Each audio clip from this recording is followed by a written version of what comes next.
राधा स्वामी जी। महिमा सतगुरु वचन 8वां शब्द 17वां।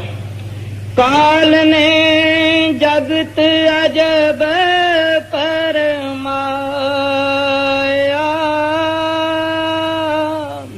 मैं क्या क्या करूं बखान।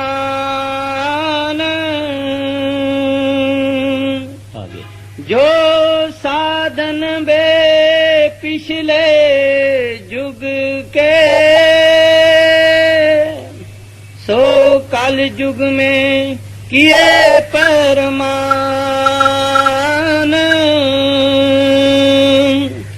मूर्ख प्राणी मन से लानी, सो अटके जल और पखान। बुद्धिमान अभिमानी जो नर,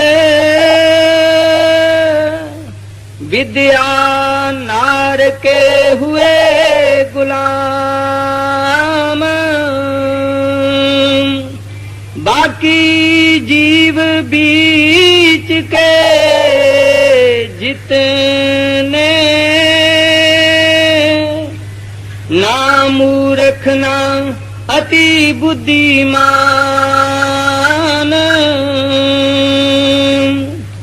जप तप व्रत संयम तो खे, पांच अग्नि में जले निदान। देखो चरित्र काल करता के, कोई सिर कोई पैर रुदान। पटक पटक पटक पटक पटकाया सब जग, कोई न लगाया ठौर ठिकान। ऐसी हालत देख जगत की, संत सतगुरु प्रगटे आन। यह बानी हजूर स्वामी जी महाराज की बानी है। इस शब्द का पहला हिस्सा मैंने आज से 14-15 दिन पहले अर्ज किया था, और मैंने ये भी अर्ज किया था कि इसका बाकी हिस्सा कब लिया जाएगा। इस शब्द के अंदर पहले स्वामी जी महाराज हमें बताते हैं कि इस दुनिया के अंदर दो ताकतें काम कर रही है। एक ताकत को दयाल कहते हैं, सतपुरुष कहते हैं, परमात्मा कहते हैं, वाहगुरु कहते हैं, अकाल पुरख कहते हैं, अल्लाह कहते हैं, रब कहते हैं। दूसरी ताकत को काल कहते हैं, कॉस्मिक माइंड कहते हैं, यूनिवर्सल माइंड कहते हैं, छाया पुरुष कहते हैं, लेख राज कहते हैं, धर्म राय कहते हैं, और कई उनके नाम हैं। मुसलमान उनको शैतान कहते हैं, इब्लीस कहते हैं, अंग्रेजी वाले उनको डेविल कहते हैं। अब ये दो ताकतें दुनिया के अंदर, हमारे अंदर हर जगह काम कर रही है। जो काल ताकत है या शक्ति है, उनका राज त्रिलोकी तक है। उनको त्रिलोकी नाथ कहते हैं। सारी सृष्टि 4 पद हैं। 3 पद में उस काल का राज है, चौथे पद में दयाल का राज है, चौथे पद में सचखंड है। उसके नीचे नीचे जो कुछ है वो काल के हवाले है। अब वो काल इस सारी त्रिलोकी का इंतजाम करते हैं। शरीर जितने बनाए हैं उसने बनाए। आत्मा दयाल की है। उस काल ने किसी तरह से वो आत्माएं दयाल से यानी परमात्मा से ले ली थी और उन आत्माओं को वो हमेशा के लिए अपने पास फंसा के रखता है। उसका एक बड़ा जबरदस्त सिस्टम है, एक तरीका है, एक हथियार है जिनको कर्म कहा जाता है। उस कर्म के जरिए इसने सारे संसार को फंसा के रखा है दुनिया में। अगर इंसान अच्छा कर्म करता है तो उसका फल अच्छा भोगने के लिए इसको इस दुनिया में आना पड़ता है। अगर बुरा करता है तो बुरे का फल बुरा भोगने के लिए भी इसको इस दुनिया के अंदर आना पड़ता है। यानी कि वो किसी हालत में भी आता रहेगा, मुक्ति नहीं है, उसको मुक्ति नहीं मिलने वाली। अगर कोई आदमी 100 करोड़ रुपए की हॉस्पिटल खोले तो वो नेक काम है, शुभ कर्म है, अच्छा कर्म है, लेकिन उसको इसका फल भोगने के लिए जन्म मिलेगा। उसमें वो शाहूकार होगा, करोड़पति होगा, सुंदर होगा, तंदुरुस्त होगा, धनवान होगा, कुछ भी होगा, मगर उसको आना पड़ेगा। इस वास्ते जो आम मजहब हैं इनमें हम देखेंगे कि अच्छा करो, भला करो, यानी गुड मॉरल लाइफ, उसका जिक्र है और लोगों को ऐसी ही उपदेश दी जाती है कि अच्छे काम करो। अच्छा करोगे स्वर्गों में जाओगे, बुरा करोगे नरकों में जाएगे। आम आदमी को ये नहीं मालूम है कि ये संसार किस तरह से चलता है। अब मैं एक बात का अर्ज करता हूं, जब भला आदमी करे तो भी यहां आवे, बुरा करे तो भी यहां आवे, बहुत ज्यादा अच्छा करे तो स्वर्गों में चला जावे, बहुत बुरे करे तो नरकों में चला जावे। यानी कि कर्म का फल जरूर मिलता है और कर्म के बगैर कोई रह भी नहीं सकता। काया जब तक है, शरीर है, तो कर्म करते रहेंगे।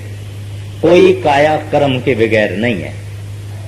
हमारा विचार भी कर्म है, हमारे वचन भी कर्म है, हाथ पांव से हम कुछ करें वो भी कर्म है।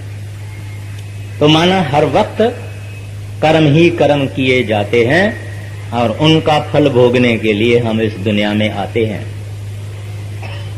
अगर किसी आदमी ने आज से 100 युग पहले कोई कर्म किया हुआ है तो उसका फल उसको भोगना पड़ेगा। अगर हमारे पांव के नीचे चींटी मर जाती है, इसका भी फल हमको भोगना पड़ेगा। और कर्मों के अंदर काल ने ऐसी होशियारी रखी है कि उसकी एडजस्टमेंट नहीं होती है। एक आदमी 1000 नेक शुभ कर्म करता है मगर 5 बुरे कर्म करता है, तो वो 5 कर्मों का फल भी उसको भोगना पड़ेगा और 1000 कर्मों का फल भी भोगना पड़ेगा। जब हम दुनिया में किसी का हिसाब रखते हैं तो हम कहते हैं इसने 100 दिया, 500 दिया, 1000 दिया, 40 दिया, फिर हम उसको टोटल करते हैं। इसने इतना लिया, इतना लिया, इतना लिया, बाकी इसका इतना हुआ, रहा बकाया, बैलेंस। मगर कर्मों में ऐसा नहीं। कर्मों में शुभ कर्मों का फल भी उसको एंजॉय करना पड़ेगा, भोगना पड़ेगा। बुरे कर्मों का फल भी उसको सफर करना पड़ेगा, दुख उठाना पड़ेगा। आपस में ऐसा कोई न समझे कि मैं बहुत नेक काम करता हूं और बुरे काम तो उसमें क्या है, मैं इतना अच्छे काम करता हूं, नेक काम करता हूं, 5 अगर मैंने खराब काम किया तो क्या हुआ? नहीं, उसका भी फल भोगना पड़ेगा। और ये कर्मों का जंजीर इतना जबरदस्त है कि राजा रामचंद्र जी महाराज, जो कि विष्णु के अवतार थे, 14 कला संपूर्ण थे, उसने रामायण की कथा है, बाली को पीठ में तीर लगाया, पीठ में छुप के। उसको इस कर्म का फल जब वो राजा रामचंद्र जी आए कृष्ण महाराज बन के द्वापर युग में, उधर बाली भील बन के आया और महाराज श्री कृष्ण के पांव में उन्होंने तीर लगाया और महाराज श्री कृष्ण का देहांत हुआ। कोई मेरी कहानी नहीं है, बनी हुई शास्त्रों की कहानी। तो कर्मों का फल अवतारों को भी भोगना पड़ता है, कोई उससे छूट नहीं सकता। और हम सब उस काल कलंदर के हाथ में नाच कर रहे हैं, कर्म हमारे ही है। हिंदू शास्त्रों में एक कहानी आती है कि राजा जनक, रामचंद्र जी के ससुरे, सीता के पिताजी, वो अपनी रयत की संभाल करने के लिए रात को अपनी ड्रेस बदल के संभाल करता था, घूमता फिरता था कि मेरी रयत में सब खुश हैं, कोई जुल्म तो नहीं है, कोई अन्याय तो नहीं है, कोई खराबी तो नहीं है। तो एक जगह से वो जब गुजरा तो क्या देखता है कि एक बाड़ी से, यानी विंडो से अंदर उसने कुछ देखा। एक औरत थी और एक पुरुष था, वो अपने ग्रस्त संसार भोग रहे थे। तो जनक आ गया और थोड़ा सा वो हंसा, तो वहां एक औरत और गुजरी, वो भी वहां गई, उसने भी देखा, वो बहुत हंसी। राजा जनक ने उनसे पूछा कि भाई तू क्यों हंसी इतना ज्यादा? कहते हैं महाराज आप क्यों हंसे? कहते हैं मैं तो इस वास्ते हंसा थोड़ा सा कि दुनिया कैसे भोगती है। कहते हैं मगर तू इतना जोर से क्यों हंसी? वो औरत कहती है कि ये आज जवाब मैं नहीं दूंगी, 6 बरस के बाद मैं इसका जवाब दूंगी। उसने कहा तू आज कह दे, 6 बरस को क्यों कहेगी? कहती है नहीं, 6 बरस के बाद। वो औरत चली गई। 6 बरस के बाद एक 6 बरस की लड़की राजा जनक के दरबार के बाहर खड़ी हुई और बाहर नौकर को कहा कि महाराज को जाके बोलो कि एक औरत आपसे बात करना चाहती है। जनक ने कहा इसको अंदर भेजो। वो 6 बरस की लड़की आई। लड़की उसको कहती है महाराज आज से 6 बरस पहले ये घटना हुई थी, आपने मेरे से सवाल पूछा था, मैं इसका जवाब देती हूं कि मैं क्यों हंसी। जो औरत और पुरुष बाड़ी के अंदर, बाड़ी यानी घर में ग्रस्त भोग कर रहे थे, ये उससे पहले मां और पुत्र थे।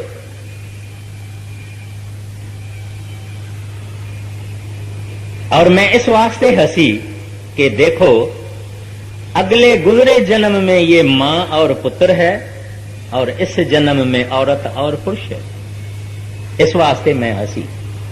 और कहती है ये भी सुन लो, जब मैं आपसे बात करके घर गई तो घर के छज्जे से मैं नीचे गिर पड़ी और मर गई। और उसके बाद में मैंने एक शाहूकार के पास जन्म लिया है और आज सुबह को मेरी शादी मेरे पुत्र से, जो मेरा गुजरे हुए जन्म में पुत्र था, मेरे से पहले गुजर गया था, आज मेरी शादी उससे हुई है। अब ये है कर्मों का हिसाब, और इस कर्मों के हिसाब के अंदर यानी माया और काल के हिसाब के जंजीर से कोई आदमी छुटकारा हासिल कर नहीं सकता। उस काल का मकसद ये है कि ये इंसान बाहर बाहर फिरे, इसको सच का पता न लगे कि कोई सत्पुरुष है, कोई दयाल है, कोई परमात्मा है, कोई जो असल है, उसका पता न लगे, ऐसी उसकी रचना है। तो वो लोगों को पहले किताबों में रखता है, तीर्थों पे जाओ, जप करो, तप करो, दान करो, पुण्य करो, मगर अंदर मत जाओ, अंदर नहीं जाओ। वाल्मीकि की कथा आपने पढ़ी। वाल्मीकि ने राजा रामचंद्र के जन्म से 10,000 बरस पहले रामायण की रचना की थी, और उस रामायण में वाल्मीकि ने यह बताया था कि राम कौन है, दशरथ कौन है, केकई कौन है, कौशल्या कौन है, लक्ष्मण कौन है, भरत कौन है। यानी ये दशरथ यानी 10 इंद्रियों वाला, सीता यानी जिस चीज को हमको हासिल करना है, वगैरह वगैरह। उसने अंदर का भेद कि ये आत्मा कैसे फंसी हुई है, कैसे निकलेगी, उसका भेद उसने इस तरीके से लिखा था। अभी काल ने जब देखा कि ये इसने तो मेरा पोल खोल दिया, पाज मेरा खोल दिया, तो उसने खुद रामायण को बना दिया, यानी दशरथ और राम और केकई और इसको सबको बना दिया। और आज दुनिया उस गलती में आके जब राम कहती है तो दशरथ के पुत्र को याद करके राम कहती है। हालांकि वो त्रेता युग में हुए थे, उससे पहले सतयुग था, उसमें भी राम की भक्ति होती थी, मगर वो राम कौन सा जो असल परमात्मा, वह गुरु अकाल पुरख सतपुरुष दयाल पुरुष रब है, अल्लाह है, वो राम, न राजा दशरथ का पुत्र राम। तो ये काल का खेल है जिसमें हम आज तक फंसे हुए हैं। जन्म जन्म में 84 लाख जूनियों में फिरते फिरते आज हम यहां बैठे हुए हैं, अभी तक मुक्त नहीं हुए। तो ये हालत देख के सतपुरुष को दया आई कि काल ने इतना जबरदस्ती एक खेल बनाया है जिसमें से ये बेचारे निकल सकते नहीं। हम ज्यादा से ज्यादा क्या करेंगे?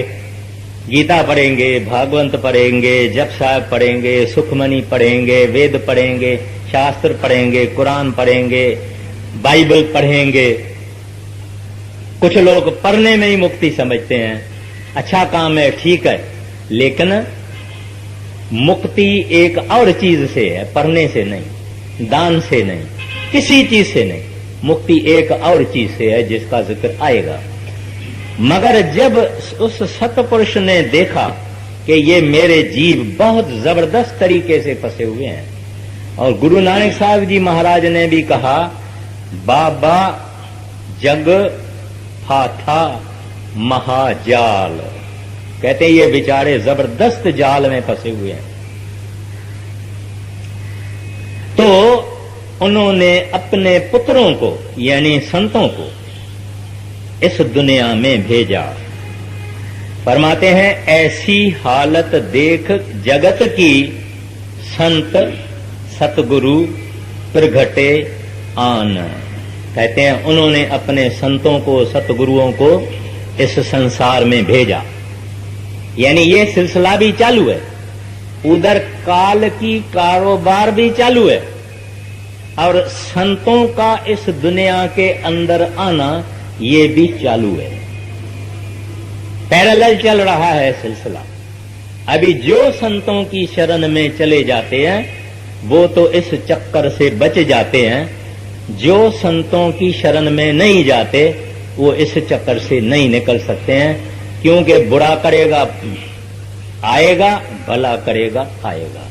आएगा जरूर, चाहे 4 दिन सुख के होंगे, बुरे वाले के 4 दिन दुख के होंगे, लेकिन आना जरूर पड़ता है। अब देखिए क्या फरमाते हैं। हाँ जी, ऐसी हालत देख जगत की, संत सतगुरु प्रगटे आन। वो संत सतगुरु जब इस दुनिया में आते हैं तो क्या कहते हैं? ऐ प्यारा, तुम्हारी हकीकत ये है कि तू कोई छोटी चीज नहीं है, तू बहुत बड़ी चीज है। तू सतपुरुष की औलाद है, वाहगुरु की तू औलाद है, परमात्मा की तू औलाद है, दयाल की औलाद है। तुम्हारा देश सचखंड है, सत देश है। तुम्हारा अंश खानदान सत नाम है। तुमको बुरी रीत से फंसाया गया है। जितना दुनिया के सामान के पीछे तू दौड़ रहा है ये फानी है, खाक है, थोड़े दिन के लिए है, आर्जी है। जितना तू ऐश इंद्रियों के भोग रहा है, धन जमा करा रहा है, मान और शान इकट्ठा कर रहा है, ये सब टेम्पररी है, आर्जी है, ट्रांजिएंट है, परछावा है, शैडो है। तुम इस के पीछे दौड़ रहा है, शैडो, परछावा, न किसी को हाथ में आएगा न आया। और इससे पहले जितनी दुनिया चली गई, हाथ खाली मां के पेट से हम निकले, हाथ खाली लेके हम चले गए। अगर किसी ने करोड़ इकट्ठे किए तो भी छोड़ के गया, किसी को 100 औलाद हुआ तो भी छोड़ गया, किसी को 100 शादियां किया तो भी छोड़ गया, मान शान बड़ा रहा, सारी दुनिया सलाम करती थी, वो भी छोड़ गया, और हम भी एक दिन सब छोड़ के चले जाएंगे। ये हार्ड और हार्श रियलिटी है और हकीकत है। तो हमको संत कहते हैं तू एक बड़ी चीज है, तेरा अपना प्रकाश 12 सूरजों का है। जिन लोगों को नाम की बख्शिश हुई है और जो लोग मेहनत कमाई साधना करते हैं, जरूर हम इतने बैठे हुए हैं, इसमें कुछ जरूर करते हैं, उनको मालूम है जब ये इंसान भजन में बैठता है, रूह इसकी ऊपर चलती है, मन इसका एकाग्रत होता है, इसके अंदर में फ्लैशेस ऑफ लाइट आती है। वो लाइट कभी बंद हो जाती है, कभी फिर आती है, फिर बंद हो जाती है, फिर आहिस्ता आहिस्ता जो ये अभ्यास करता रहता है, इसकी लाइट अंदर खड़ी हो जाती है, स्टेबल हो जाती है, और इतनी जबरदस्त लाइट होती है कि आदमी कुछ दिन तो सोच में पड़ता है कि ये मेरे अंदर है लाइट, क्या बात है। बाणी ग्रंथ साहब की कहती है, नाम जपत कोट सूर्य उजियारा। नाम जपने से अंदर कोट सूरजों का उजियारा होता है। तो जब मन अंदर एकाग्रता हुआ साधना करने के बाद उसको अंदर लाइट दिखाई देती है, जो कि इसकी अपनी लाइट है, जो कि वो आत्मा की लाइट है। मगर जैसे एक बल्ब 1000 वाट का बल्ब होवे, उसके ऊपर में खादी का कपड़ा हम फिराते जावे, उसकी पहले लाइट मध्यम हो जाएगी, फिराते रहें हम, उसके ऊपर कवर चढ़ाते रहें, होल चढ़ाते रहें, तो आखिर उसकी लाइट खत्म हो जाएगी, माना बंद हो जाएगी। लाइट अंदर होएगी मगर दिखाएगी नहीं। क्योंकि उसके ऊपर कपड़ा चढ़ाया गया, खोल चढ़ाया गया। ऐसे हमारी आत्मा उस सतपुरुष जो कि रिस्प्लेंडेंट एफलजेंस है, जो कि नूर ही नूर है, जो प्रकाश ही प्रकाश है, हम उसकी औलाद हैं, उनकी अंश है, तो हमारी आत्मा के अंदर भी वो नूर है। मुसलमान नूर कहते हैं, हम प्रकाश कहते हैं, अंग्रेज लाइट कहते हैं। लेकिन इस आत्मा के ऊपर कई खोल चढ़े हुए हैं। हमारा मन का खोल, एस्ट्रल बॉडी का खोल, कॉजल बॉडी का खोल, माइंड का खोल, शरीर का खोल। इस खोलों के कारण यानी पर्दों के कारण आत्मा हमारी रोशनी दिखाई नहीं देती है। तो हमको संत आके याद दिलाते हैं कि ऐ प्यारा, तू एक बात सुन ले, असल तुम्हारा खानदान नाम, असल तुम्हारा पिता सतपुरुष, असल तुम्हारा देश सचखंड, जहां सदा आनंद है, सुख है, सतचित्त आनंद है, peace and tranquility and joy और ब्लिस है। कहते हैं तू यहां इस काल के जाल में फंस गया है। क्या करो? आगे फरमाएंगे। गुरु सेवा और नाम महात्म, सत्संग सतगुरु किया बखान। अब फरमाते हैं, प्यारा मैं तेरे को एक बात बताता हूं, अगर तू इस काल के जंजीर से बचना चाहते हो तो क्या करो? कहते हैं कि 3 काम करो, सत्संग, सतगुरु, सतनाम। कहते हैं इस दुनिया में किसी संत को ढूंढो, संत कहो, दरवेश कहो, फकीर कहो, औलिया कहो, संत सतगुरु कहो, महात्मा कहो, कोई उसको नाम दे दो। कहते हैं उसकी तलाश करो। हमारे मन में आता है, भाई आजकल के जमाने में संत कहां मिलते हैं, सब ठोगी हैं, सब ठग हैं, इम्पोस्टर्स हैं, सब फेक हैं, सबका धंधा है, सबकी दुकानदारी है, पैसा मांगते हैं, फी मांगते हैं हर एक बात की। इधर संत कहां? ये बात सच है। लेकिन अगर दुनिया के अंदर झूठे सिंथेटिक आर्टिफिशियल नकली हीरे होते हैं तो असल भी होता है, असल का ही नकल होता है। अगर असल न होवे तो नकल होता ही नहीं। असल भी होते हैं लेकिन वो असल बहुत थोड़े होते हैं। वो कोहिनूर जो हैं वो जरूर हैं लेकिन बहुत थोड़े होते हैं, और होते जरूर हैं। ग्रंथ साहब की वाणी कहती है, या तुलसीदास जी महाराज कहते हैं, संत न होते जगत में जल मरता संसार। कहते हैं अगर इस सृष्टि में संत न होते तो जगत जल जाता।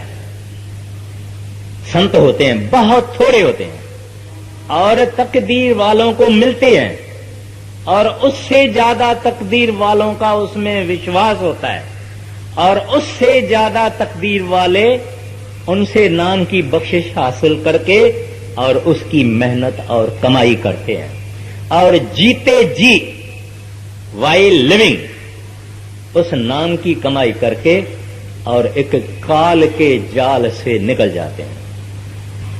कोई कोई तो कहते हैं ऐसा संत ढूंढो, तलाश करो, seek and ye shall find, knock and it shall open। कहते हैं प्यारा अगर तुमको अंदर जाना है तो दरवाजे को खिड़काओ तो सही, तमा तो रखो अपने हृदय में कि उसको मिलूं, ख्वाहिश तो रखो, डिजायर तो रखो कि मुझे मिलना है, साहब को मिलना है, वागुरु को मिलना है, गोविंद को मिलना है, हरि को मिलना है, ख्वाहिश तो रखो।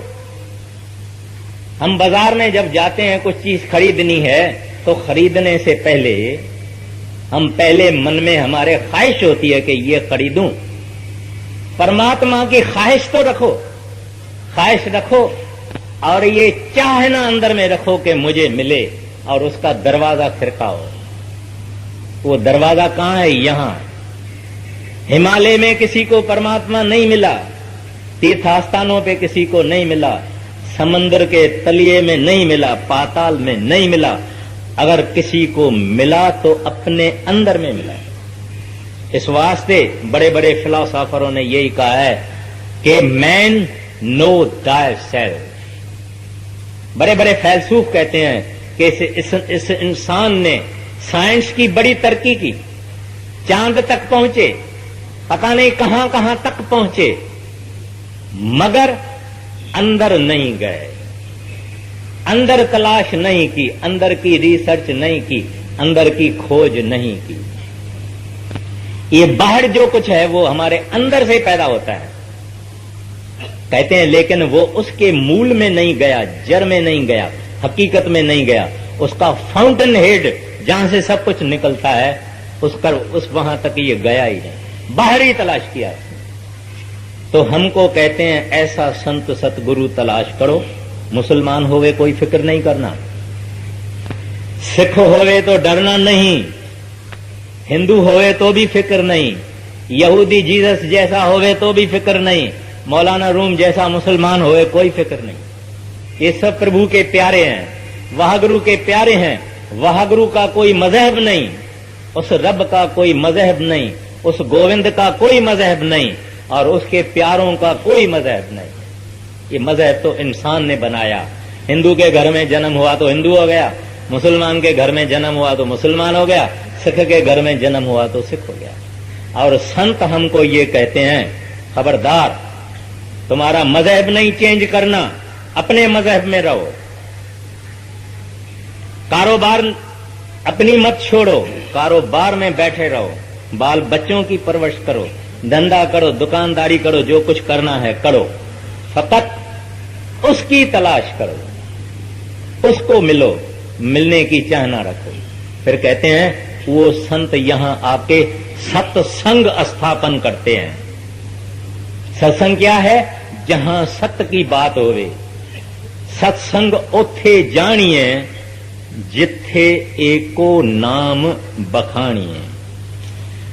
कबीर साहब जी महाराज कहते हैं, कथा कीर्तन कलवख है, भव सागर की नाव, कहे कबीर जग तरन को नहीं कोई उपाय। कहते हैं सत्संग जो चीज है, यहां हमको आके पता लगता है कि हम कौन है।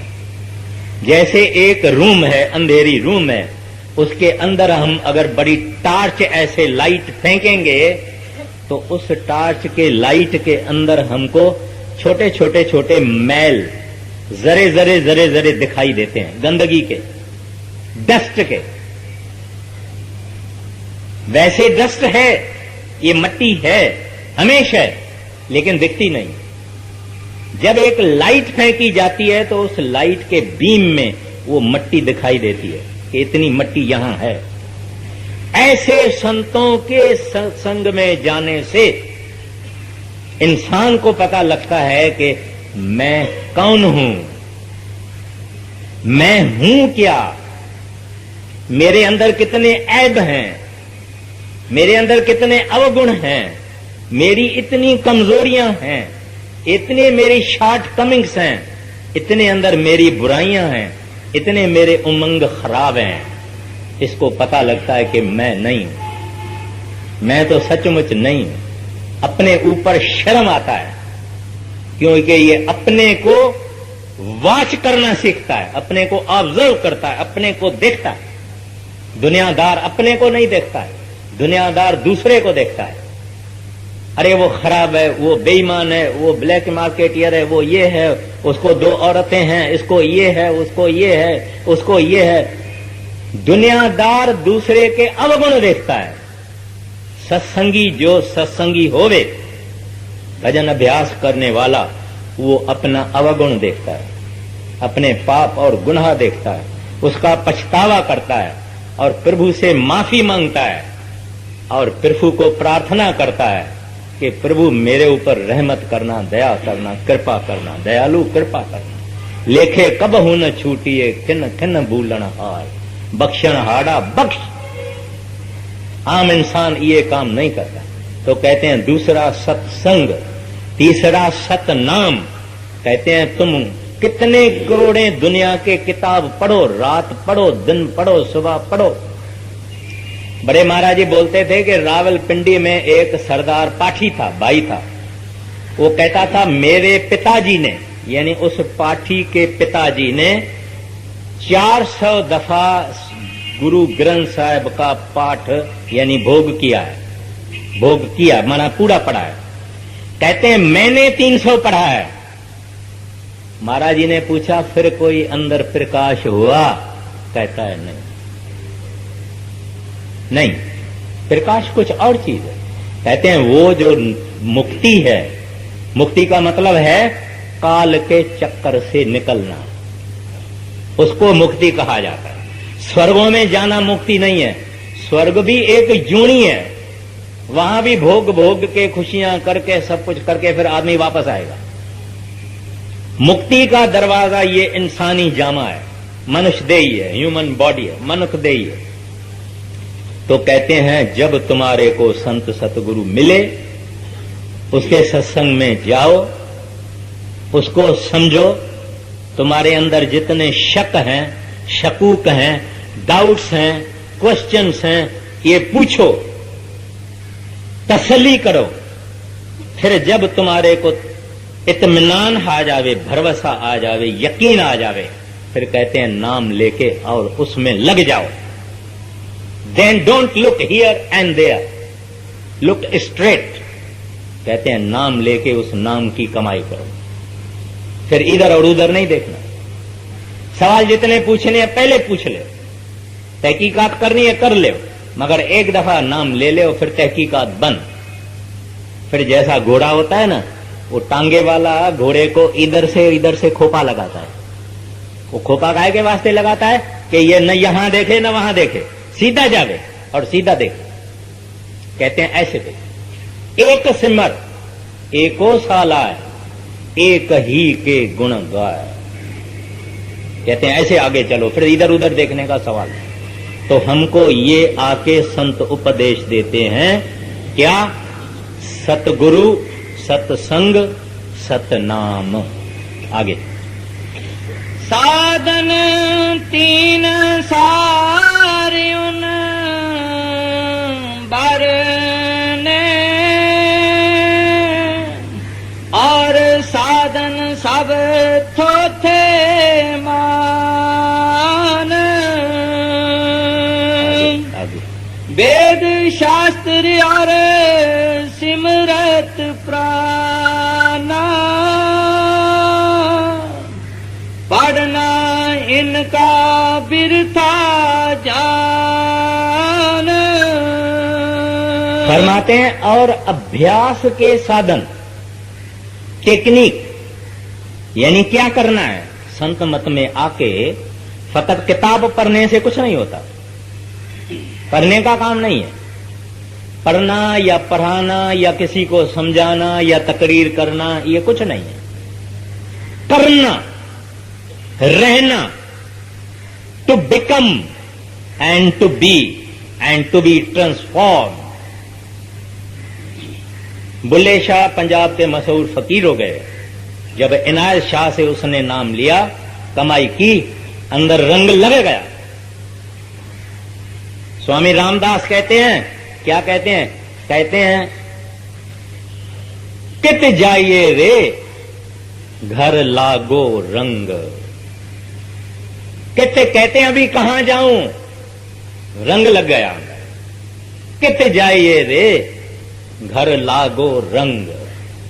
तो बुले शाह को जब रंग लग गया, कहता हुण मैं हो गया और दा और। पलटू साहब कहते हैं सतगुर की दया से नाम के रे प्रताप से भयो आन के आन। कहते हैं आई बिकम समथिंग डिफरेंट। आदमी ऐसे बन जाता है, मगर ये पढ़ने पढ़ाने से नहीं। पढ़ने वाले बहुत बड़े पढ़े थे। रावण 4 वेद पढ़ा नहीं था, रावण 4 वेदों का टीकाकार था, यानी कमेंटेटर था। एक एक श्लोक लेके उसके ऊपर टीका कर सकता था। इतना महापंडित रावण था। उसको इस काल ने क्या किया, सीता के ऊपर आशिक कर दिया, सीता के खूबसूरती में मरा गया। न रावण रहा, न उसकी सोने की लंका रही, खत्म हो गया। और आजकल भी बेचारे का वो बोता बना के और हर एक दशहरे को जलाते हैं। वेद क्या करेंगे, शास्त्र क्या करेंगे? ठीक है, पढ़ना ठीक है, लेकिन उससे भी ऊंच करना है, करनी प्रधान। गुरु नानक साहब जी महाराज कहते हैं करनी प्रधान। हजरत मोहम्मद साहब से पूछा गया कि महाराज, जैसे जीसस की मदर यानी मेरी मालिक के पास पहुंच गई, ऐसे बीबी फातिमा पहुंचेगी। उसकी लड़की थी। कहते हैं अगर वो भजन करेगी तो, अभ्यास करेगी तो, जिक्र और फिक्र करेगी तो ये आदमी और का और तब बनता है जब करनी करता है। तो कहते हैं उस करनी के 3 साधन संतों ने फिक्स किए हुए हैं। साधन यानी टेक्निक। वो कौन सा है? एक सुमरन, दूसरा ध्यान, तीसरा शब्द को सुनना। उस गूंज को, उस रागे अल्लाही को, उस नाद को, उस डिवाइन मेलोडी को, उसको सुनना। ये 3 करनी के साधन हैं और कोई साधन है ही नहीं। तो कहते हैं बाकी पढ़ने वरने का कोई सवाल ही नहीं होता है, क्योंकि पढ़ने से आदमी विद्वान जरूर होएगा, स्कॉलर होगा, इंटेलेक्चुअल होगा, लेकिन उसके अंदर कुछ फर्क नहीं पड़ेगा। फर्क लाने के लिए करनी करती पड़ती है। मैं एक आदमी को जानता हूं जो सुबह को पहले उठ के, हम लोग चाय या दूध पीते हैं, लेकिन वो पहले उठ के दारू पीता था। पहली चीज वो दारू पीता था, लेकिन उस दारू न पीने पर इतनी बड़ी तकरीर करता था, स्पीच कर सकता था कि आदमी मस्त हो जावे। शराब की बुराइयां और शराब की खराबियां, मैं उस आदमी को खुद सुना है। आदमी उसको सुन के शराब को हाथ न लगावे, लेकिन वो शख्स खुद सुबह को, बड़ा इंग्लैंड का पड़ा हुआ बहुत बड़ा आलम आदमी, सुबह को पहले उसको शराब का गिलास चाहिए। तो ये चीज है जिस पर संत हमको कहते हैं प्यारा, किताब नहीं, कुछ और चीज है जिससे आदमी बदलता है। जो ये पलटू होता है, पलटू इस वास्ते, पलटू साहब का गुरु गोविंदा था, उस गोविंद ने इसको नाम दिया, एक कमाई को लग गया। सुबह शाम भजन भजन भजन भजन भजन, थोड़े वक्त के अंदर पलट गया और तब उनका नाम रखा पलटू साहब। तो अपने को पलटना है, पंडित नहीं होना है, स्कॉलर नहीं होना है, इंटेलेक्चुअल नहीं होना है, कुछ बनना है। It is the path of becoming, it is the path of transformation, not information. बहुत पता है, बहुत लोग बड़े ज्ञान की हम लोग बातें कर लेते हैं, लेकिन करनी कुछ और चीज है और कहनी कुछ और चीज है। हाँ जी। वेद शास्त्र और सिमरत प्राणा, पढ़ना इनका बिरथा जान। पंडित पेख पेट के मारे,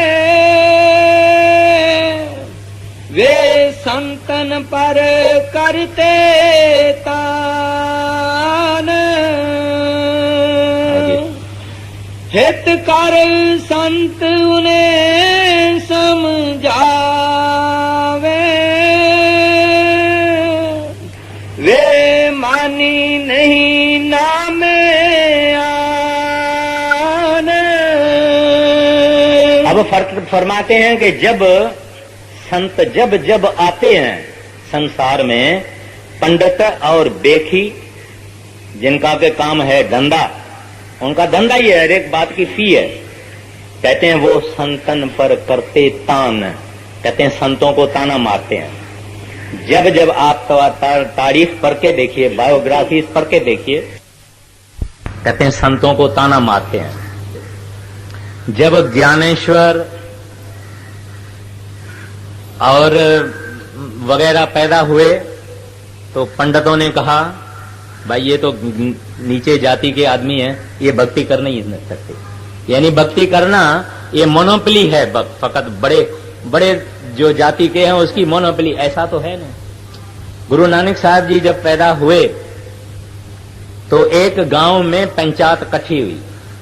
उन्होंने कहा कि हमारे गांव में ये आने वाले हैं। पंचायत ने फैसला किया कि इसको हम अपने गांव में नहीं आने देंगे। क्यों?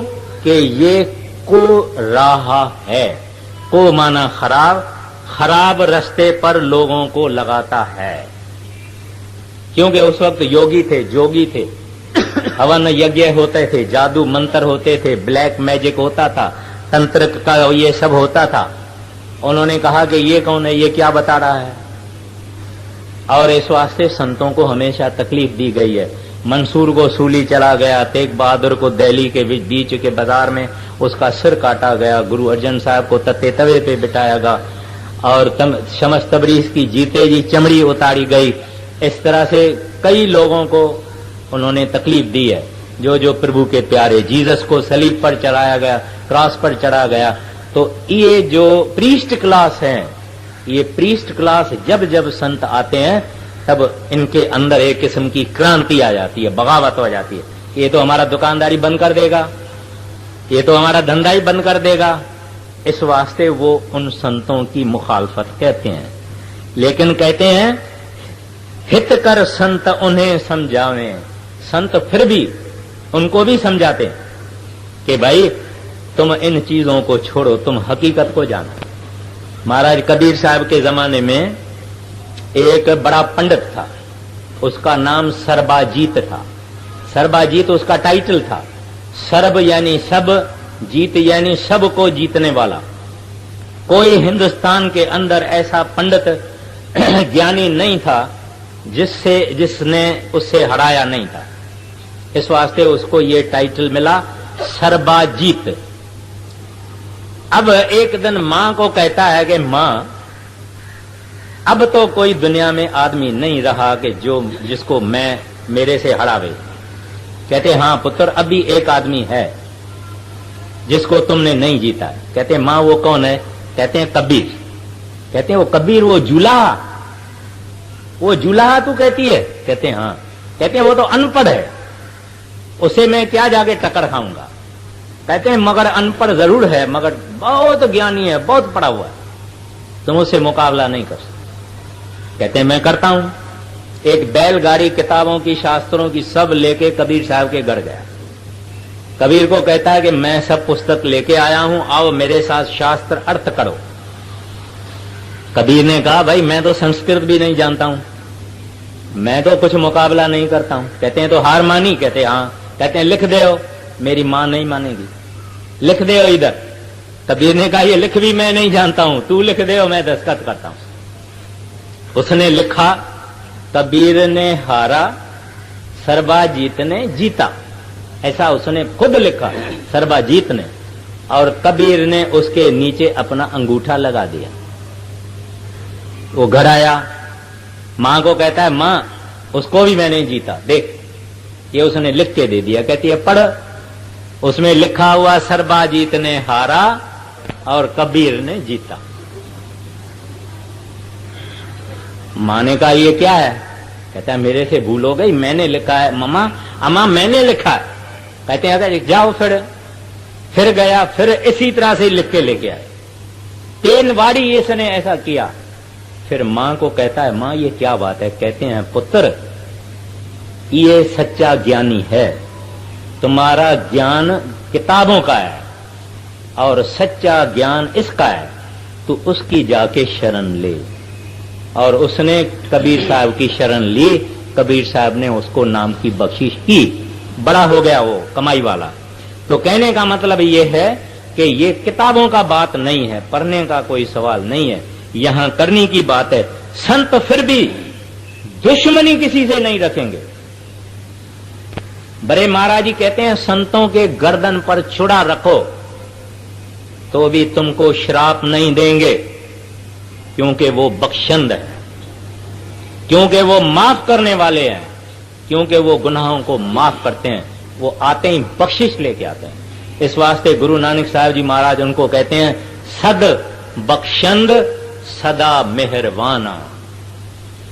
जब जीसस को, यसु मसीह को सलीब पर चढ़ाया गया, हाथों में किल्ले, पेट में किल्ले, पांव में किल्ले, खून बह रहा है, उस वक्त इसको आवाज आई कि ऐ यसु, अगर तू चाहो तो इन्होंने जिन्होंने तुमको तकलीफ दी है मैं इनको खत्म कर दूं। तो जीसस क्राइस्ट पता है क्या कहते हैं? कहते हैं O father forgive them for they know not what they do. ऐ प्रभु पिता, इनको बख्श लेना क्योंकि बेचारों को मालूम नहीं है कि ये क्या कर रहे हैं। और वो हम सब हैं। संत उच्च कोटि से देखते हैं, उनका वियन का जो एंगल है वो बड़ा ऊपर है। हम तो विरोध, वेर, ईर्खा, दुश्मनी सब कुछ काम करते हैं। वो ऊंची लेवल से देखते हैं कि ये मेरी औलाद है, ये सतपुरुष की औलाद है, ये भंगी नहीं है, ये चिड़ा नहीं है, ये खूनी नहीं है, ये रेजन नहीं है, ये पापी नहीं है। इनके अंदर मेरे प्रीतम का किरण है, इनके अंदर वो नाम का प्रकाश है, इनके अंदर वो ज्योति है, इसके अंदर परमात्मा है, इसके अंदर रब है, इसके अंदर गोविंद है। माया के बिचारा चक्कर में है, काल के चक्कर में है। उनकी दृष्टि ये है, जैसे माँ और बाप बच्चे को किस दृष्टि से देखते हैं, ऐसे वो मालिक के प्यारे हमारे जैसे गुनहगार और पतितों को इस दृष्टि से देखते हैं। हाँ जी, उनके चामान और धन की परमार्थ से खाली जान, वे 84 चक्कर मारे, फिर गिरते चारों खान। पिछले युग की विद्या पढ़ते, कोई नाई वेदांत बखान, ना साधन अधिकार ना परखे, पढ़ने का करते अभिमान। इस युग की विद्या नहीं पढ़ते, तांते उल्टे गिरे निदान।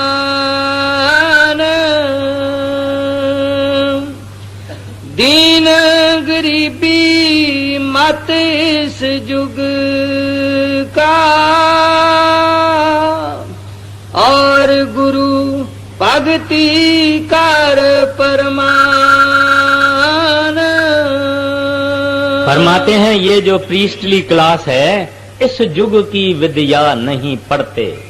इस युग की विद्या क्या है? इस युग की ये विद्या है कि हमको नाम जप के जाना है। कल युग में जब परमात्मा ने देखा कि ये बेचारे कमजोर हैं, ये निर्बल हैं, मन के ऊपर कंट्रोल है नहीं, हजारों लाखों ख्याल इनके अंदर में है, हजारों लाखों बुराइयां इनके अंदर में है, इस हमारी शरीर की हालत देख के, मन की हालत देख के मालिक ने ये जो रास्ता है प्रभु को पहुंचने का संतों के जरिए ये आसान तरीका प्रकट किया। ये है इस युग की विद्या। इस जमाने में अगर हवन करें, हम यज्ञ करें, संस्कृत पढ़ें वगैरह, सोच के देखो तो इसकी माना यह है कि लिखे पढ़े आदमी भगवान के पास जाएंगे, बाकी जितने गरीब हैं, अबोझ हैं, अनपढ़ हैं, बीबियां हैं, पहाड़ों में रहने वाली, गांव में रहने वाली 80% तो हिंदुस्तान की जनता गांव में है, जिनको पढ़ना भी नहीं आता। यानी इसको परमात्मा को हासिल करने का कोई अधिकार नहीं है, कोई हक नहीं है, क्योंकि अनपढ़ है। मीरा क्या थी? भीलनी शिवड़ी, जिसने रामचंद्र को अपना किया, ऋषि मुनि उसके पास नहीं गए, और भीलनी के पास गए, वो क्या पड़ी हुई थी? कौन सी पंडित थी? इस दिल के अंदर वाहगुरु की चाहना चाहिए। इल्म की कोई जरूरत नहीं है, दिल की जरूरत है। चाह, तमा, डिजायर। अगर दुनिया के अंदर भी हम किसी चीज की चाह रखते हैं, डिजायर रखते हैं, आरजू रखते हैं, तो हासिल करते हैं। लोग बड़ी बड़ी फैक्ट्री, बड़े बड़े कारखाने, चांद तक चले जाते हैं, लेकिन ये ही ख्वाहिश अगर हमारी वाहगुरु के लिए होवे, परमात्मा के लिए होवे, रब के लिए होवे, तो वो भी मिलता है। वो तो अंदर बैठा हुआ है, बाहर नहीं बैठा हुआ। अगर कोई परमात्मा का पता पूछे तो उसको अपने अंदर से ही मिलेगा, उसको कोई धोखा नहीं होगा। दुनिया का किसी चीज का पता और फार्मूला पूछने का धोखा हो जाता है, लेकिन परमात्मा की कोई एड्रेस पूछने वाला होवे, उसको धोखा नहीं होता है, क्योंकि एड्रेस बताने वाला भी अंदर है। वो कहता है ये दुनियादार तो मेरे से क्या क्या दुनिया की चीजें मांगते हैं, यहां एक ऐसा पैदा हुआ है जो मेरी एड्रेस मांगता है और कोई एड्रेस नहीं मांगता है। तो मालिक उसके हृदय के अंदर ऐसा कुछ करता है कि उसको पूरा संत सतगुरु मिलता है। तो यहां क्या फरमाते हैं? कहते हैं इस युग में और क्या चाहिए? दीन गरीबी मत इस युग का। कहते हैं परमात्मा को एक चीज बड़ी प्यारी है, वो कौन सी है? दीनता, ह्यूमिलिटी, निम्रता, इनकसारी, मीकनेस। कहते हैं ये प्रभु को प्यारी लगती। जिसका सिर ऐसा है वो तो परमात्मा के घर जावे इम्पॉसिबल है। परमात्मा के पास जाने की जगह बहुत छोटी है। कबीर साहब को इब्राहिम लोधी या कबीर साहब के वक्त में जो भी बादशाह था, उसके ऊपर पंडितों ने और मौलवियों ने दोष लगाया। उसने हुक्म दिया भाई कबीर को तलाश करके लेके आओ, मगर कबीर मिले ही नहीं। जब कबीर साहब की मर्जी हुई तो कबीर साहब आ गए दरबार में। उसको बादशाह पूछता है कि भाई तू कहां गया था? सब मेरे आदमी तुमको तलाश कर रहे थे। कहते हैं महाराज मैं सुई के सुराख से हाथी गुजर रहा था, सुई के सुराख से मैं हाथी को गुजर रहा था। अभी मतलब क्या है? हम अपने अहंकार से हाथी बने हुए हैं। वो बोलता है मेरा फलाना खानदान, मैं चतुर्वेदी हूं, मैं त्रिवेदी हूं। किसको अपनी खूबसूरती का अहंकार है, किसी को इल्म का, किसी को पैसे का, किसी को धन का, किसी को मान और शान का, किसी को रिलेशनशिप का, कि मैं फलाने मिनिस्टर का यार हूं, दोस्त हूं, मेरा इन्फ्लुएंस इधर है उधर है। इस तरह से कई किस्म के अहंकार से ये आदमी का मन फूला हुआ हाथी के तरह से।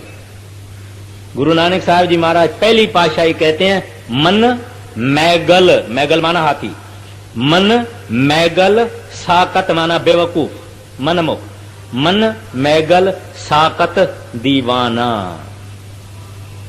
अभी जब ये इंसान भजन करता है, गुरु से नाम लेके कमाई करता है, मेहनत करता है, ये बिल्कुल इतना बारीक हो जाता है, क्योंकि ये सुखमना नारी, तीसरा तिल, ये दरवाजा वाहगुरु के पास जाने का है।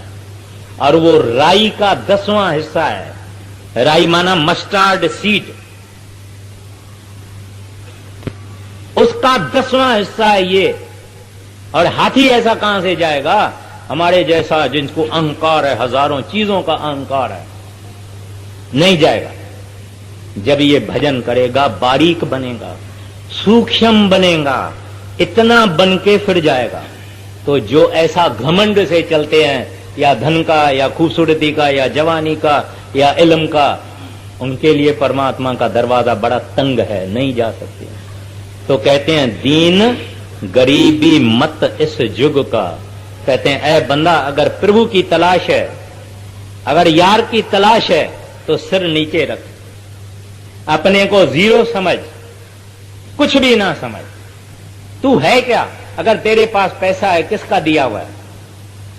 अगर तेरी सेहत आला है, किसने बख्शी है? और इज्जत है, किसने बख्शी है? अगर धन है, किसने बख्शा है?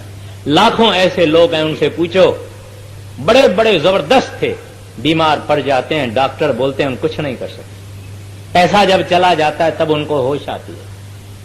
सब दिया हुआ जब उस साहिब का है, उस बहादुर का है, उस अल्लाह का है, फिर अहंकार काहे का? किस चीज का? सब हमारे को लोन पर दिया हुआ है, उधारा दिया हुआ है सब, फिर अहंकार किस चीज का? अगर आप किराए के मकान पे बैठे हुए हो, अहंकार किसका? लैंडलॉर्ड का मकान है, तुम्हारा नहीं है। तो ये शरीर भी उस लैंडलॉर्ड का है, रब का है।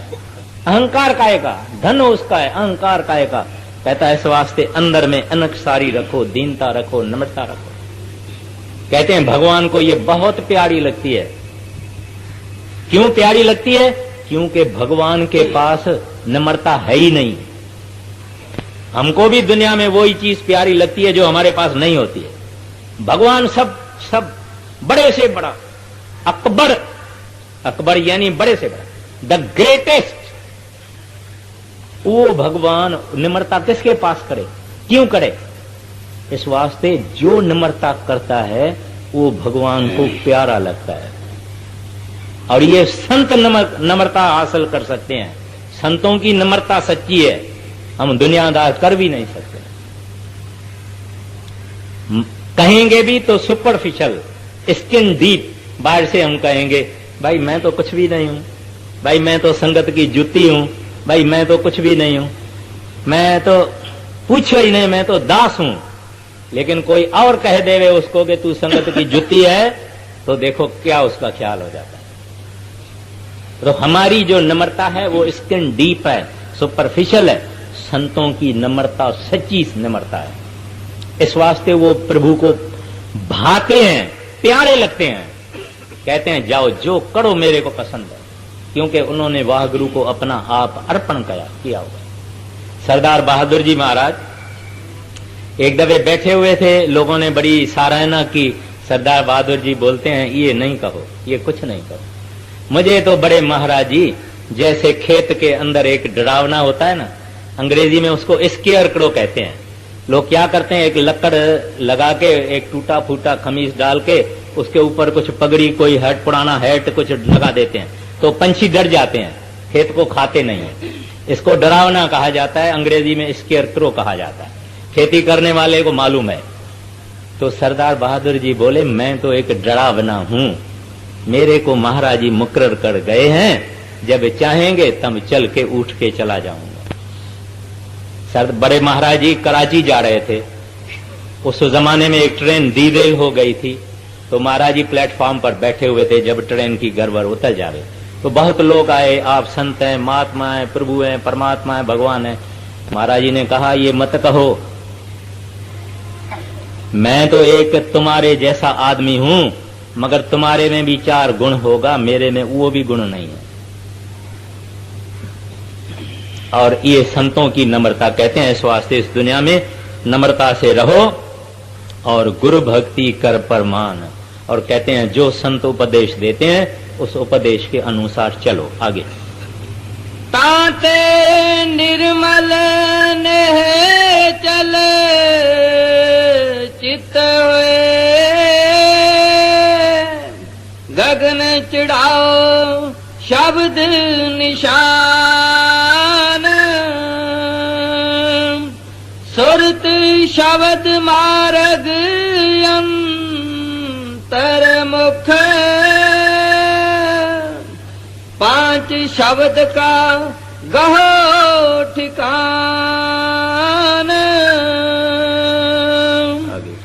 शब्द शब्द पौड़ी पे चढ़ कर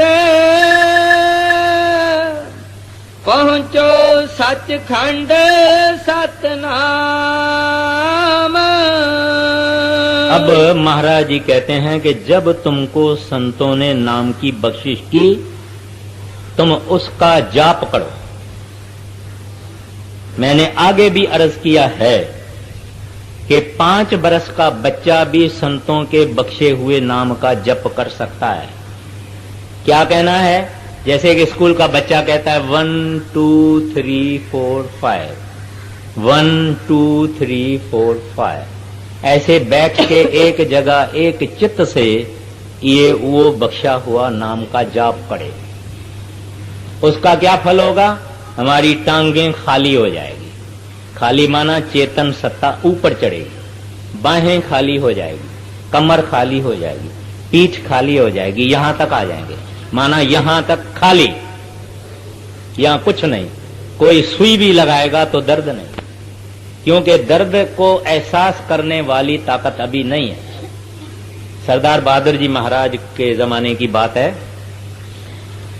उनको एक ऑपरेशन करवाना था। जब भी वो सिख थे तो उन्होंने ऑपरेशन, डॉक्टरों से पूछा कि भाई तुम डॉक्टर उनको क्लोरोफॉर्म वगैरह दे रहे थे ताकि वो बेहोश हो जाएं और फिर उनका ऑपरेशन किया जाए। उन्होंने डॉक्टरों से पूछा भाई आपको कितनी देरी लगेगी मेरा ऑपरेशन करने में? उन्होंने कहा आधा घंटा। कहते हैं बस आप मुझे ये बेहोशी की दवा मत दो और आप मेरे को चेक करना अच्छी तरह से कि बराबर मैं बेहोश हूं या नहीं, फिर मेरा ऑपरेशन करना, बेहोशी की दवाई मुझे ना दो। तो डॉक्टर हैरान हो गए, कहते हैं ऐसे कैसे होएगा? खैर, तो सरदार बहादुर जी ने क्या किया कि अपनी सूरत को ऊपर ले गए तो शरीर खाली रह गया। फिर डॉक्टरों के पास हथियार होते हैं, उन्होंने देखा कि ये इसकी नर्वस सिस्टम जो है ये सब कुछ काम नहीं करती है बड़ा बड़ा।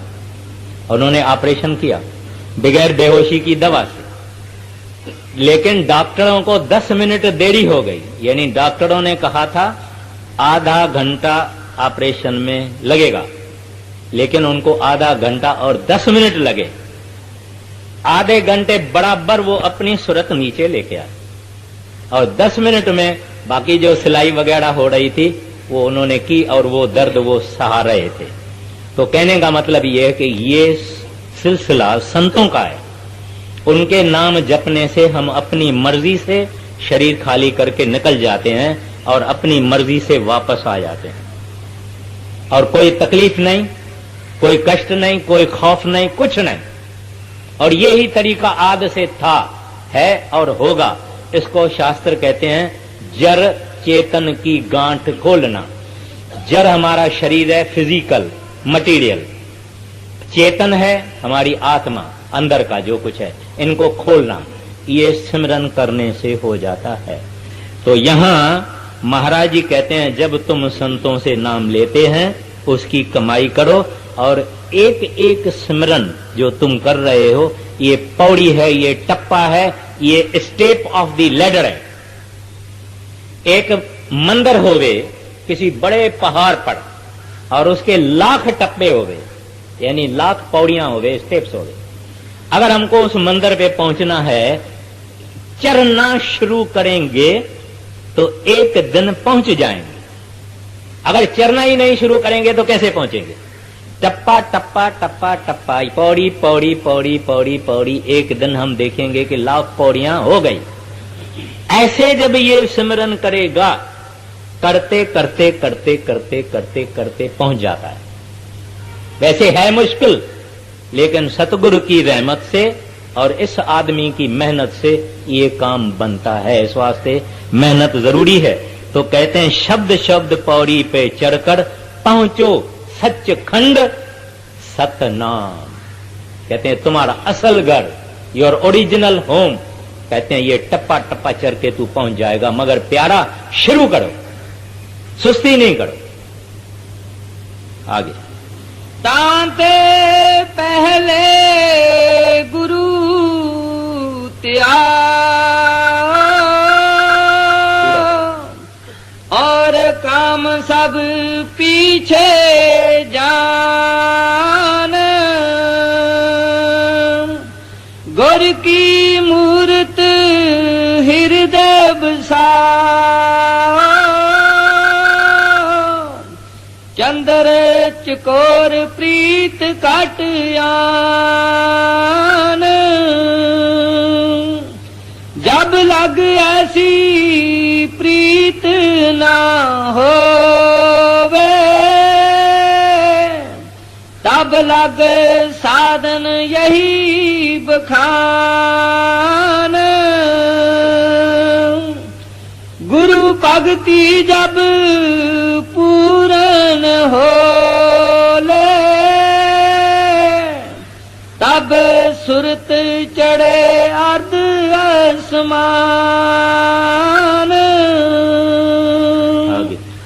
गुरु भक्ति बिन शब्द में पचते सो भी मानक मूर्ख जान शब्द खुलेगा गुरु मेरे से खेंचे सुरत गुरु बलवान गुरमुखता बिन सुरत ना चढ़ती फूटे गगन ना पावे नाम। अब यहाँ स्वामी जी महाराज एक राज बताते हैं। कहते हैं कि इस मार्ग पर, ये मार्ग अपना भक्ति मार्ग है, इस भक्ति मार्ग में कहते हैं कि तुमको ज्यों ज्यों तुम भजन करेगा, सिमरन करेगा, लेकिन प्यार से और विश्वास से, तो कहते हैं कि तुम्हारा गुरु के साथ प्रेम हो जाएगा। तू अंदर देखेगा कि गुरु ने कितना उपकार हमारे ऊपर किया है। इस वाले हमारे शास्त्र हमेशा कहते हैं, गुरु की महिमा ही शास्त्र करते रहते हैं, हमेशा हमेशा। तो कहते हैं कि जब तुम्हारी गुरु के साथ प्रीत हो गई, अब गुरु को हमारे प्रेम की प्रीत की कोई जरूरत नहीं, गुरु मालिक के प्रेम में मस्त है, मगन है, लवलीन है। हमको इस वास्ते जरूरत है कि हमारी प्रीत भी वह गुरु को पहुंचती है गुरु के जरिए। गुरु तो पांव को हाथ लगाने नहीं देता, गुरु तो एक सुई भी नहीं लेता, एक रूमाल भी नहीं लेता, कुछ नहीं लेता। गुरु खुश होता है जब हम भजन करते हैं, तब कहते हैं ये मेरा सुपात्र पुत्र है, ये मेरा लायक पुत्र है, ये भजन करता है। तो कहते हैं तू अगर कहो कि गुरु को प्यार न करूं, गुरु में विश्वास नहीं होवे, श्रद्धा न होवे और मेरा नाम अंदर खुल जावे, कहते हैं महामूर्ख है। ये जो गुरु है यही नाम है, अंदर नाम है और बाहर गुरु है, यानी फिजिकल फॉर्म नाम का गुरु है और महाचैतन रूप गुरु का अंदर नाम है। इस वास्ते जो गुरु को प्रेम करता है उसका नाम खुल जाता है। वो प्रेम कहां से आएगा? ये भजन करने से, सिमरन करने। चौधरी लहना, जिसको बाद में गुरु अंगद साहब कहा गया था, वो देवी का पुजारी था, वैष्णो देवी का, और हर बरस में पहाड़ों में हिमाचल प्रदेश में वो देवी का दर्शन करने को आता था। उसने सुना था गुरु नानक साहब एक बड़ी हस्ती है, उसका सत्संग सुनेंगे। तो वैष्णो देवी का दर्शन करके जब पहाड़ों से नीचे आया पंजाब में, तो पंजाब में इसने एक जगह गुरु नानक साहब का सत्संग भी सुना और दर्शन भी किया। बस ऐसा गुरु नानक साहब के ऊपर वो मोहित हो गया, मस्त हो गया कि फिर घर में नहीं गया, गुरु नानक के पास ही रहा। बहुत बड़ी बात है, लेकिन उसका नाम प्रकट हो गया। फिर उनको गुरु नानक साहब ने अपनी गद्दी दी। गुरु नानक साहब ने उसको क्या किया? आओ भाई लेना, तुमने लेना और हमने देना। क्योंकि गुरुमुख था। गुरुमुख किसको कहते हैं? जिसको सारे जहान में प्यारे से प्यारी चीज फकत गुरु होते, सुनने से सुन, यानी खूबसूरत से खूबसूरत, जिनको अपना गुरु ही समझे, जो उसके हुक्म में चले, जिसने अनकंडीशनली अपना आप उनको सरेंडर किया हुए, जिसने फकत गुरु का आसरा और टेक ली हुई होवे, उसको गुरुमुख कहते हैं। वो परमात्मा के पास पहुंचा हुआ है, उसको और कुछ चाहिए ही नहीं। निजामुद्दीन औलिया एक दिल्ली के बड़े कामिल फकीर हो गए हैं मुसलमान। उनको एक सेवक था और निजामुद्दीन हुक्का पीते थे। उस जमाने में ये आग, दिया, सलाई, मैच बॉक्स वगैरह नहीं था। घर घर में आग होती थी, कभी बुझ जाती थी तो पड़ोसी से लिया जाता था। तो निजामुद्दीन का, औलियाओं का वो जो हुक्का था, उसकी आग बुझ गई। उसका सेवक आया, सेवक को कहता है भाई आग बुझ गई है, आग चाहिए। बोले हजूर ले आता हूं। अभी वो सेवक निजामुद्दीन का बड़ा खूबसूरत जवान आदमी था और निजामुद्दीन के घर में आता था तो रास्ते से एक वैश्या आलय उधर से गुजरता था। वहां एक रंडी बैठी हुई होती थी, वो भी हुक्का पीती थी और वो इससे थोड़ी घनी छेड़छाड़ थोड़ी थोड़ी करती थी, मगर ये उसके तरफ देखता भी नहीं था। ये आवाज देती थी मगर ये उसके तरफ नहीं देखता। खैर, तो जब इसके मुर्शिद ने कहा इसको कि भाई फलाना आग बुझ गई है, आग चाहिए है, कहता है हजूर लेके आता हूं। वो नीचे गया, इसको याद था कि वो जो रंडी है वो पीती है हुक्का, उसके पास आग मिलेगी। सीधा उसके पास चला गया, उसको कहता है बीबी जी आग चाहिए। कहते ले लो, कहते दे दो, कहते नहीं उसका दाम है, आंख दो और आग ले। माना आंख दो और आग ले। उस आदमी ने हाथ को ऐसे करके आंख में डाला और आंख पूरी निकाल के उस बीबी के आगे रख दी और रुमाल बांध लिया और आग लेके अपने मुर्शिद के पास आ गया। वो बीबी तो डर गई। वो आंख इतनी इतनी गोल बाल होता है, ये जो दिखता है ये एक बाल है। वो डर गई कि मैंने तो यूं ही हंसी किया इसे, पर ये बाल इधर आंखें ही छोड़ दिया इसने। और वो आया ख्वाजा निजामुद्दीन को, कहता है महाराज ये आग ले लो। कहता है भाई ये क्या बांध लिया तुमने? कहते हैं महाराज आंख आ गई है। आंख आ गई है माना आंख जब खराब होती है तो हिंदुस्तानी में बोलते हैं कि आंख आ गई है, तो उसके दो माना हो गई। तो निजामुद्दीन उसको बोलता है आ गई है तो फिर रूमाल छोड़ दे हो। छोड़ दिए तो आंख बराबर जैसे थी ऐसी। अब गुरु को आग चाहिए थी। उस औरत ने कहा कि आंख दे, इसका दाम आंख है। और उसने एक सेकंड के लिए सोचा नहीं और आंख निकाल के दे दी। अब इसको गुरुमुख कहते हैं। ये एक तो उदाहरण है, ये तो एक दृष्टांत है, लेकिन आदमी कितने अपना आप गुरु के हवाले कर देता है उसको गुरुमुख कहते हैं। मगर ये आप और हम नहीं। कह नानक कोटन में कोई लाखों में एक ऐसा निकलेगा, नहीं तो हम यूं ससकते ससकते चलते हैं। तो ऐसा जो गुरुमुख होए उसके पास भगवान बैठा है, गोदी में बैठा हुआ है भगवान। उसको किधर जाने आने की जरूरत ही नहीं, क्योंकि उसने अपना आप वागड़ू के अर्पण कर दिया है। और वागड़ू भी कहता है जब तू सारा मेरा है तो मैं भी तेरा ही। इस वास्ते कहते हैं भक्त के वश में भगवान। और ऐसे ही ये संत जन होते हैं। तो कहते हैं कि पहले गुरुमुख बनो, फिर नाम तेरे अंदर आप ही प्रकट हो जाएगा। अगर गुरुमुखता नहीं है तो नाम अंदर प्रकट नहीं होगा। हाँ जी, गुरुमुखता है मूल शब्द की और साधन सब शाखा जान। माता को जस पुत्र प्यारा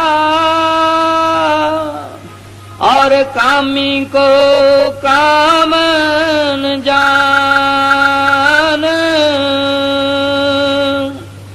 मछली को जस नीर धारा